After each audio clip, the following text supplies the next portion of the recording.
pointed in front of me a Xiaomi Pad 5, and I'll show you how to hide developer options on this device. So first you should go into the settings application and scroll here to the additional settings.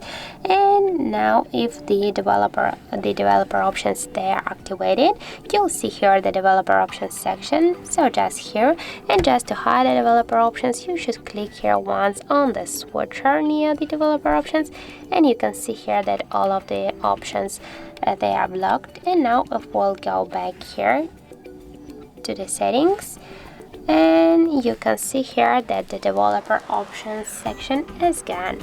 So that's it, that's how to hide developer options on our Xiaomi Pad 5. So thank you for watching, and if you find this video helpful, don't forget to leave a like, comment and to subscribe our channel.